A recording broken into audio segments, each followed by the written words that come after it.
membangkitkan Anda punya semangat, kita mulai berkesadaran itu. Jadi kita dalam pembelajaran juga berkesadaran, bermakna, kemudian menggembirakan.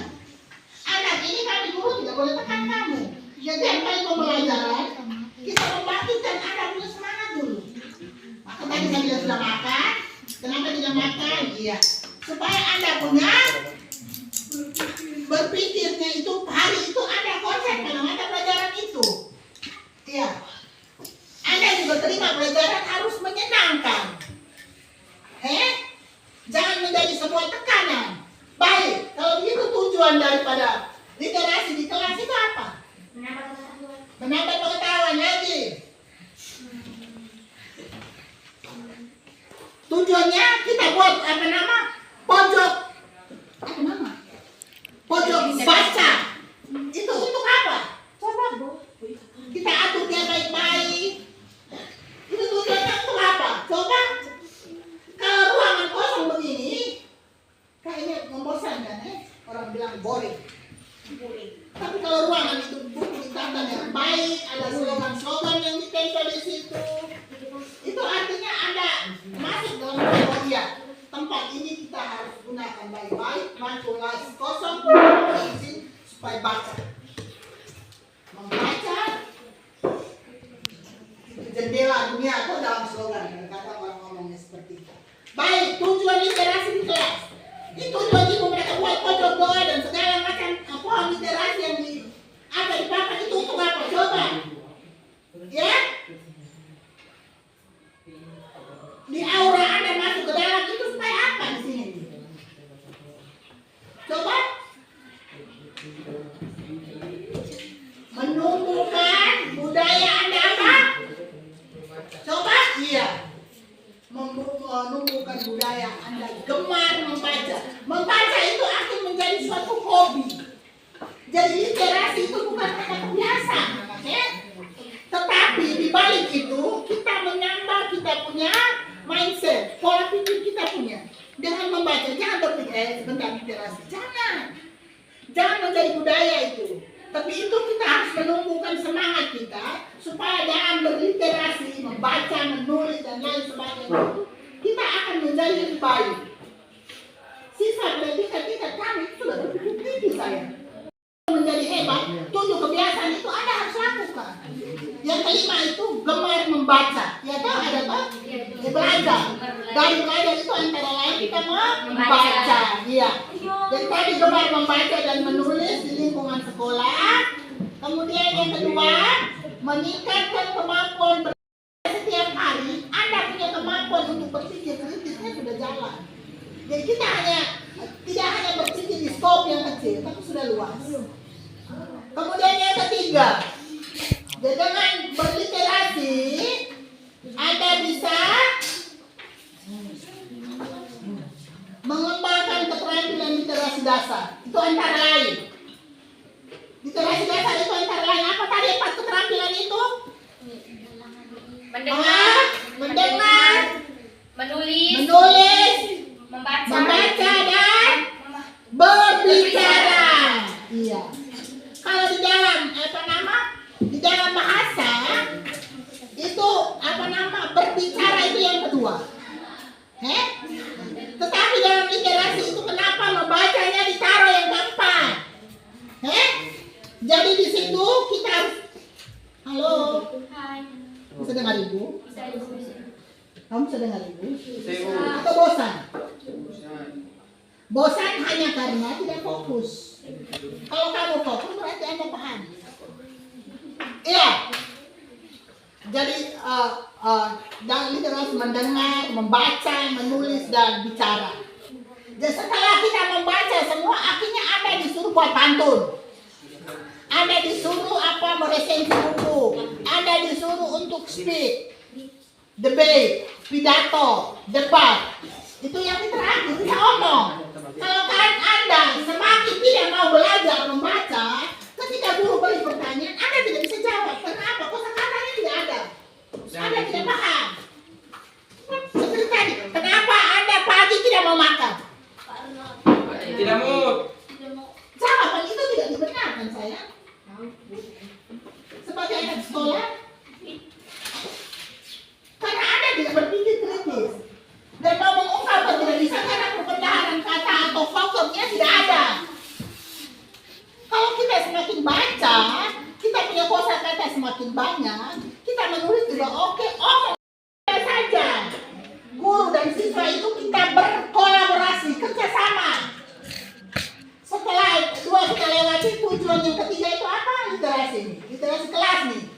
Tadi ada pohon literasi, pojok baca di dalam karena ada 1-2 buku kita bisa pakai. Di dalam buku kelas 8 itu, misalnya besok contoh bahasa Inggris, pendidikan Pancasila dengan bahasa Indonesia contoh. Jadi Anda di pojok baca itu harus sudah ada buku bahasa Inggris, bahasa Indonesia dengan PKM. Sehingga tidak ada jeda lagi untuk lari turun ke bawah. Waktu habis. Dan yang ketiga apa? Ya, membentuk karakter peserta didik yang beretika, berwawasan luas dan berakhlak mulia. Karena kita punya visinya itu membentuk peserta didik yang berkarakter, berbudi luhur dan punya pengetahuan yang baik. Bisa paham? Jadi dengan membaca itu jangan sendirinya, ada juga dibentuk. Jadi langkah-langkah dulu ya. Langkah-langkah kegiatan literasi itu yang pertama kita mulai dengan perencanaan. Perencanaan kita buat apa? Kita menyusun jadwal literasi.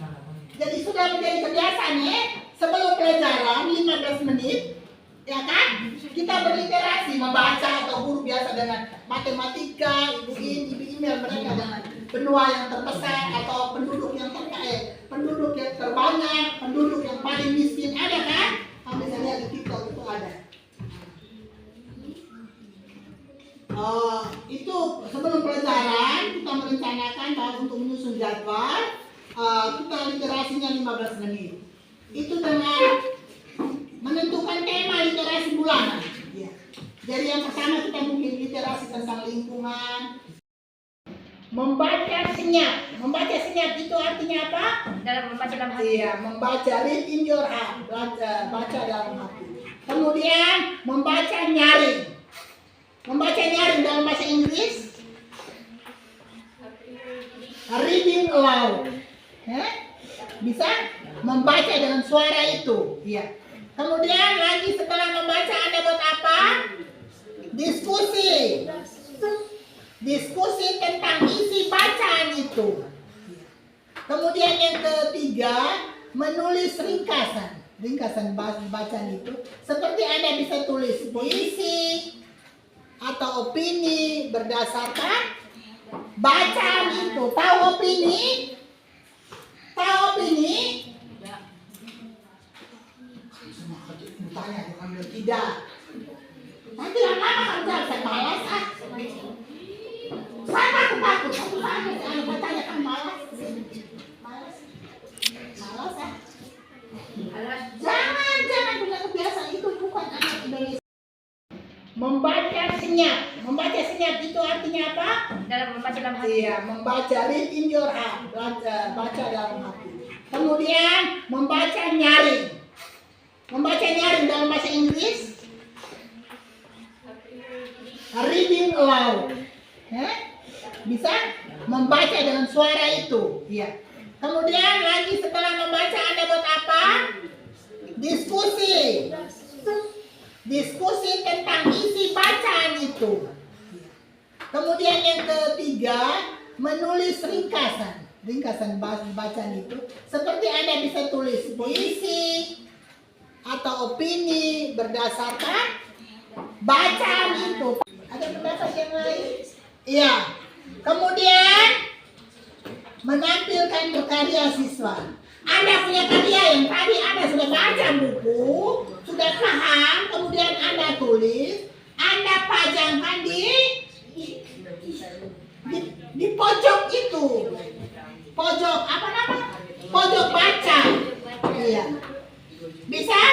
Jadi yang berikut itu tentang evaluasi dan tindak lanjut. Setelah buat, kita evaluasi dulu. Oh, minggu ini literasinya ini. Apa bermanfaat tidak? Kita coba evaluasi ya. Kalau ada manfaat kita lanjut. Kalau tidak ada manfaat bukan berhenti. Kita cari jalan. Tindak lanjutnya apa kalau memang dia tidak berhasil. Nah, maka dari itu setelah tadi pojok itu ditampilkan, maka evaluasinya guru mengamati minat dan kemampuan literasi siswa. Para guru itu amat setelah selesai satu itu tuh program itu kita mengamati apa literasi kamu itu, minat baca dan kemampuan menulis kamu itu ada tidak? Ada meningkat atau tidak? Atau ini sama dengan bulan lalu, tahun lalu? Saya harap dengan kegiatan ini, ibu dan ibu ini ingat, semakin hari Anda punya kemampuan untuk menulis itu ada, dituangkan di situ. Bisa? Iya. Kemudian indikator yang berikut. Oke, bukan indikator tapi evaluasi yang berikut tadi itu kemampuan literasi itu meningkat atau menurun. Guru amati, bisa juga teman-teman amati. Yang berikut, memberikan umpan balik dan penghargaan bagi kemajuan. Kemudian kita lihat indikator keberhasilan. Bagian-bagian mana yang berhasil, bagian-bagian mana yang belum dan lain sebagainya. Ya, pokoknya indikator keberhasilan yang pertama. Halo, Vincent. Siswa menunjukkan peningkatan minat baca dan kemampuan menulis. Ya, setelah kegiatan itu, kamu siswa itu kan bisa amati. Ya. Anda menunjukkan literasi dan karya tulis siswa di kelas. Adanya pojok baca atau literasi kelas tadi. Kemudian ada Anda tulis. Tulis itu ditempel di sana. Kemudian yang ketiga, kegiatan literasi berjalan rutin dan terintegrasi dalam pembelajaran. Literasi itu berjalan terus dan terintegrasi